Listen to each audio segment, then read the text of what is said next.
Southern Railfan is the place for amazing videos of all types of trains. Southern Railfan, subscribe today.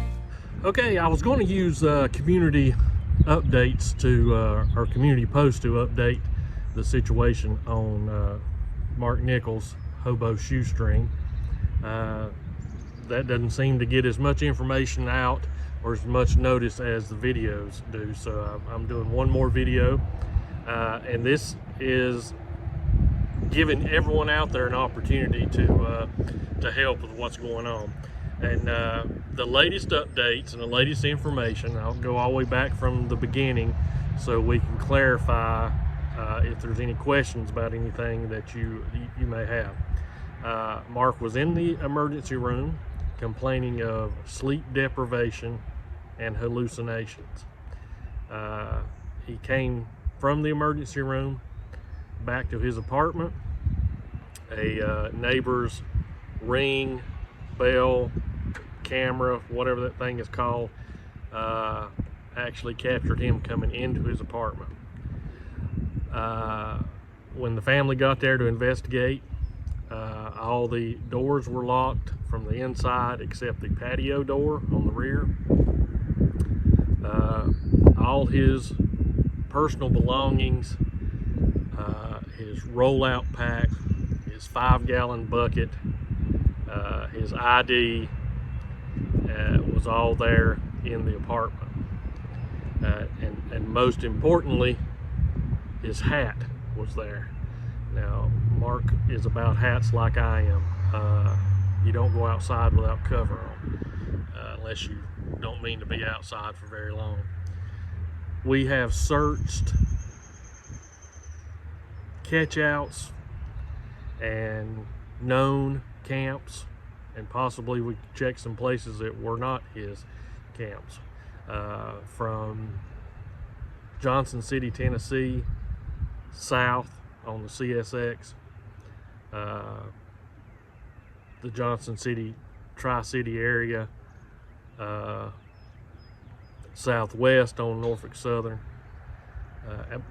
But other than that, we've literally had people checking from Selkirk, New York, Florida, Utah, California, Chicago, Alaska, and Canada. At this time, as of today's the 2nd, probably about 2 o'clock in the afternoon, it is my personal belief that he did not catch out. I think he would have shown up somewhere to get supplies. Now, I know he has friends in the area and that still ride, so he could get what he needed. But considering his state of mind and medical conditions that was going on, I just don't think it's probable at this time that he would have left his house with nothing to catch out. I believe at this time it is time to narrow the search down to the apartment and then slowly widen it out from there. And that's to where I want to get to on this video. I am coordinating with several different agencies to get in some equipment to search the lake there close to his apartment. The only thing I'm having problems with now is jurisdictions and coordinating getting that equipment to the places we need it. And it's just a matter of taxpayer money. It's not, the departments don't want to do anything, but for instance, the drone company that I work with or have worked with in the past when I was a chief is a department here in North Carolina.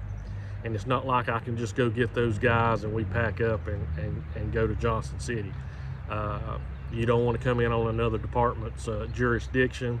And the taxpayer money is the biggest thing you have to worry about. Taxpayers pay for that equipment for their jurisdiction. Some of that money is set aside for mutual aid projects, but we're going across state lines, so it takes some coordination many phone calls to get all that coordinated. But what we're wanting to try to do now, and our target date is this coming Saturday, we want to get the dogs out, track from the back of the apartment off the patio, and see where that leads us. We're going to hopefully get the drone company out. And when I say company, it's a local fire department. I don't want to mention their name because I don't want anybody making contact with them and saying, hey, you need to do this. They're working diligently to try to make this happen. These drones are capable of searching that lake from the air. And I don't want to get this going in the wrong direction, but they have capabilities of locating a body in the water if that's. Anyway, we're not going to think about that. We're looking at other options. We're contacting the VA. There is a possibility still at this time that he could have left the apartment in the altered state of mind, and somebody, either a police department, a Good Samaritan, an ambulance service, Lyft, Uber, could have picked him up somewhere, and if he wasn't making sense, he could have been automatically placed in either a 24, 48, 72, even some places have 96-hour mental holds at hospitals. That still is a distinct possibility. Mark has family in Texas, but like I said, I've talked to other people. I've even talked to FBI agents that deal with missing persons. At this time, we think he's going to be close there around to the apartment. So that's what we're trying to do. I will post either a video or that community post thing. I'm still trying to learn how to do that. Thank you, Paul from Italy, for giving me instructions on how to get that done. I'll post down there. And what I would like to see done, if I can get the coordination of this equipment that we need to get there, is that we meet sometime Saturday and we get boots on the ground. We need to have a short 30 minute, maybe 45-minute safety briefing. That way we get to know you get to know what we're going on with us, and we can know if anybody has any medical issues that we need to be aware of before we go out. We'll put out some flyers, and we're basically going to start door to door and see what we can come up with. Our problem is now, like I said, is resources. Mark obviously is an adult, and when an adult goes missing, you just have very limited resources compared to a child or someone that could be possibly the victim of foul play. The Tennessee Bureau of Investigations has issued a silver alert, and that has opened up some opportunity for us, and that will help coordinate and get some of those monies spread out where it needs to be to get different organizations in. I think if we can get those equipment and organizations there on Saturday, we can tie up some loose ends and get some better answers right now. The last thing I want to go over is we're trying to coordinate a center person in the Johnson City area that can coordinate information that's coming in.